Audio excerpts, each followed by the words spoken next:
For more awesome content, head to ystech.org, link in the description. Hey guys, it is Wise from Wise Tech here, and today we're going to be doing a special unboxing. And I'm pretty hyped for this one, especially because it went on special. I prematurely opened it, so let's go ahead and see what it is. So, there we go. We got the EK240 Waterblock AIO, sorry. It's pretty heavy. Oh my god, alright. So if you see here, we finally got our final setup forever now. Well, hopefully it won't be moving around anymore. And we finally got the unboxing set all ready to go. So it's pretty cool, the EK AIO. It's RGB, or D-RGB apparently. And yeah, it comes up really nice package. It's pretty big, it's the size of my arm. And here you go there. But overall I'm really happy with how it came. So I probably shouldn't be dropping it around like this, but let's go ahead and open this guy up.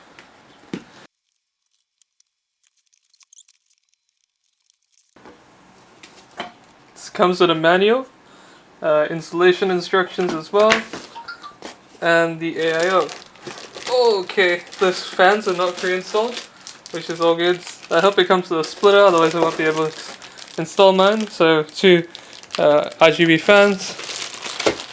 Comes with the mounting bracket. Seems to be all in there. Looks pretty complicated, to be honest. Probably not. And let's see here. The AIO itself, pretty heavy. I think that's pre-applied thermal paste. That's cool. Got pre-applied thermal paste on it. And it does look like it has some sort of splitter here. And yeah, so that'll be plugging into my RGB controller. And there we go. We got the radiator here. It's pretty big. I just gotta size it up and see if it actually fits in my computer or not. I'm not really sure. Yeah. Sticker. Remove foil, so stickers on the bottom. And let me just see if anything else is in here. No, that's all. Okay, so it doesn't come with any splitters, so I probably need to get some, because I won't be able to install otherwise. But for the mounting bracket, oh no, it does come with a splitter. Sorry. Okay, so it comes with a fan splitter, which is really handy, and the full installation pack. So we'll be installing fans into there, and RGB, I'm not sure, I probably need to get a splitter for that. But overall, yeah, pretty decent. Looks pretty good as well. I'm pretty happy with the quality. Yeah, definitely a good option. Pretty cool at the top here. I'm not an expert on this type of stuff. But yeah, definitely looks pretty decent from what I can see here. And the cooler seems to be pretty decent as well. So I will probably mount mine like this. Very downwards, so yeah, probably not like that. Oops.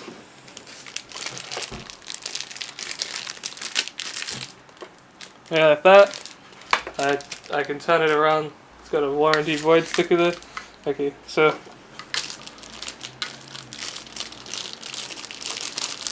maybe tubes. Yeah, I'm not sure how this is gonna go in my case, to be honest. I'm probably gonna have to bend these tubes around somehow. Yeah, but we'll figure it out in a second. But let's get my PC up here and see what we can do. Seems pretty decent. Yeah. Let's go ahead and install this guy. Alright, so I've got my PC over here. And let's just get the thumb screws off.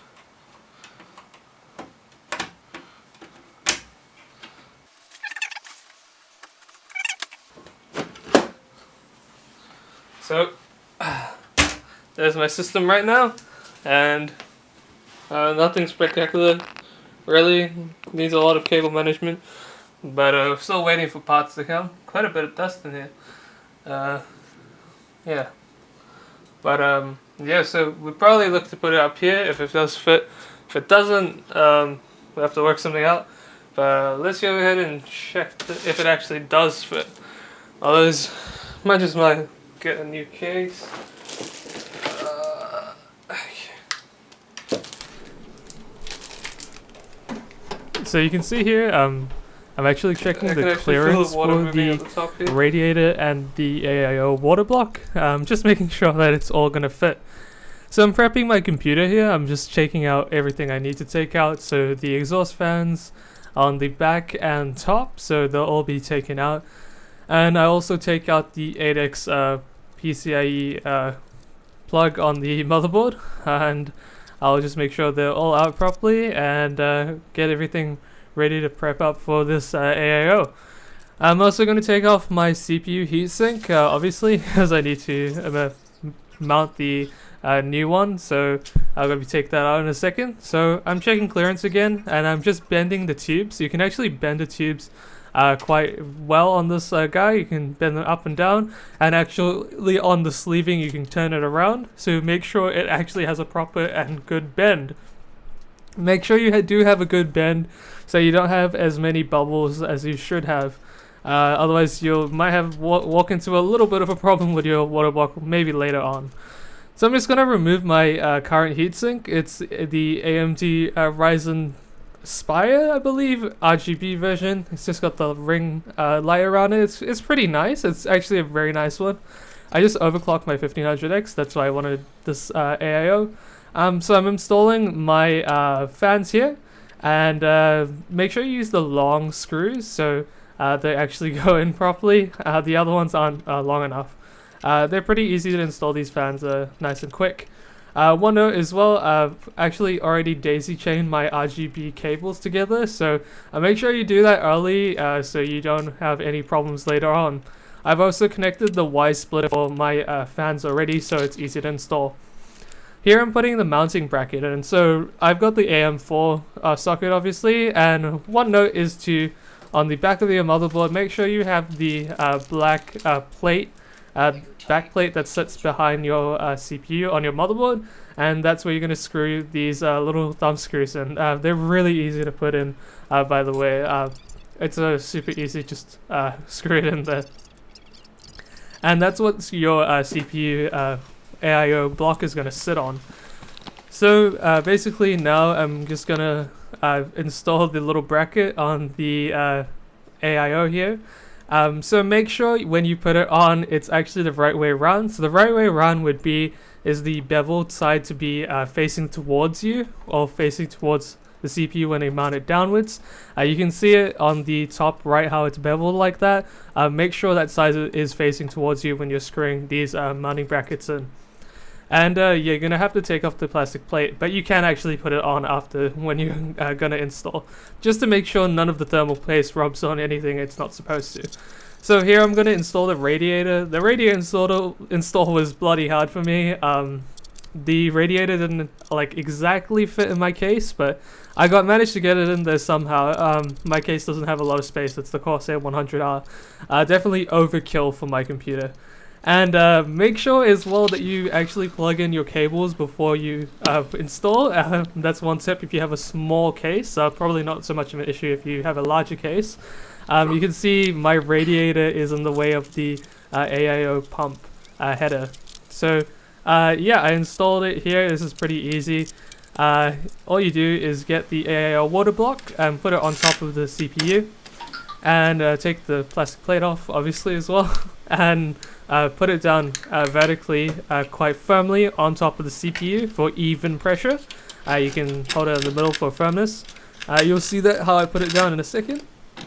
And note, I've already plugged in my cables on the motherboard and for the RGB as well on my fan controller. So these take thumb nuts, so thumb screws. You can put them in. My suggestion is to use just put them in and screw them in a little bit. Hold the middle down of the AIO Waterblock with your left hand, or whatever your hand the other hand you're using, then just screw them down with your fingers.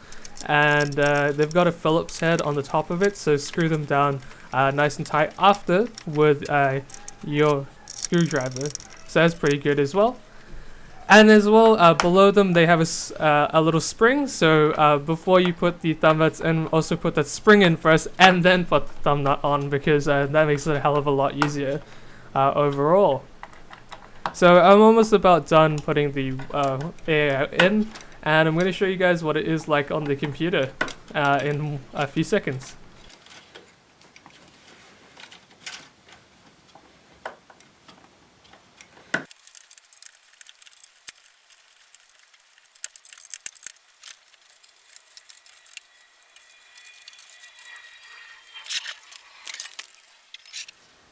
So I've installed it. It was really hot in my room, so that explains the hot temperature on idle. And there you go, you have it installed. I'll go over some more points in just a second, and we'll see what other notes I'll put in the video. So the EK Waterblock is installed here. It's been installed here for probably about a week and a half now. It's doing really well. I've got some god-awful idle temperatures on it right now, so the reason I have some god-awful temperatures on it, if you can see that there, you can see it's on 41 idle, is this room is bloody hot. There's no ventilation. I haven't opened the windows because I'm recording right now, and I just took off the side panel, so it should cool down in a sec, but who knows. It's probably at least 25 degrees in this room, I'd say, and it's really hot. Almost done with my computer build here, so I'm nearly done. I just need to add some panels here, but the EK Waterblock is performing quite well, and usually on idle, when I have ventilation in this room, when the side panel is on here as well, usually sitting about 25 to 30 degrees idle, and on load I've never seen this guy go past about 52 degrees on load on either 64 or any other games like that. So the radiator's doing pretty well, to be honest, and overall, yeah, definitely a good water block, and I'm pretty bloody overkill for this computer. It's I've only got a 1500X, only clocked to 3.85 gigahertz. That's the max I can go. Yeah, on a B350M-A, so really overkill. But I was looking to upgrade to something like a 3700X and maybe upgrading my motherboard. I'm modding this case even more, so I'm not looking really at changing this case up, but I will be modding it for more airflow and stuff like that, and some other features. So make sure you go subscribe to see that in the future. But I definitely do believe that the EK Waterblock is one of a really good pick if you want a good AIO. The 240mm one like I have is pretty decent, and yeah, I think it's performing really nicely. I'm going to show you guys right over here, so I'm just going to show you the what it looks like underneath. So yeah, the EK Waterblock comes with some nice RGB, and mine is actually plugged into a fan controller at the back, and it also controls the two front fans and the one exhaust here. So I'm just going to show you guys some different lighting modes you can get. I mean, this guy looks really good. I really like it in that white. We're going to add some white backlights here, so as well to the blue. I usually just have it on blue, so looks pretty good. But I mean, overall, damn, this is one hell of an impressive water block, and yeah, it definitely fits my build pretty well. I'd highly recommend it. I mean, the build overall was relatively easy to do. I'll leave a link to the tutorial followed on YouTube. It's another YouTuber who did an install as well. This is also practically an install video, but I definitely will leave a link to his video as well. I think he did a good job at explaining everything. One note just as well is the cable management. As you can see, there's a bit of a pain in the butt. So if you guys don't have any space, this guy might be a little bit annoying to cable manage. If you guys see that right there. I've just tucked that up there for now, but I'm going to have to find a solution for that in the long run. Yeah, the tubes were pretty easy to bend. I bent them downwards, and I bent these actual sleevings, twisted them around so they're able to fit properly. I can see it's sitting on my graphics card a little bit, which is a little bit irritating, but I think it's pretty okay for now. And another note is that the thumb screws, they actually have Phillips heads, so make sure you put them on properly, and it has even pressure throughout the whole of it. You're going to need another note, so I'm just going to go over a few things. You're not going to be able to use something like a RGB plug. You're going to have to use D-RGB, so if you don't have that, you can use a fan controller like I did with this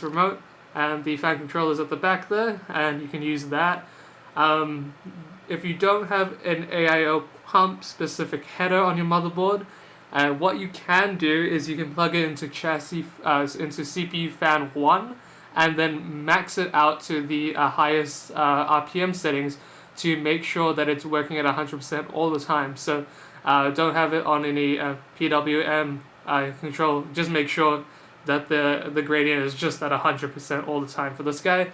And it also comes with one Y splitter for these two radiator fans here. And I'm pretty happy with the install of it. And that's all the notes I have to go over it.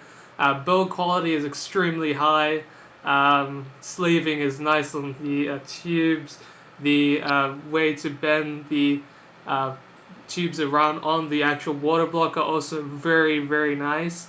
And it has this cool EK Waterblock logo if you're into that.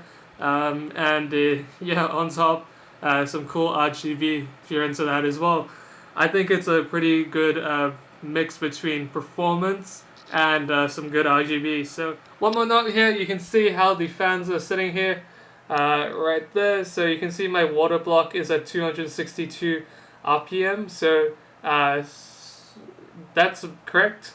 And that's what you want it to be. You can see the fans on the radiator fans a little bit lower, but make sure your RPM on your AIO water pump is always max if you don't actually have a specific one for it. And there's also some other configurations with that if you actually have the AIO one available on your motherboard. But if you don't, make sure you have it maxed out. So that about sums up the video, guys. Thank you guys very much for watching. Make sure you go and check out ystech.org for the latest post reviews and much more. I'll see you guys there at ystech.org. But other than that, I hope you guys have an awesome day. Stay safe, stay healthy, and I'll see you guys in the next video. Bye!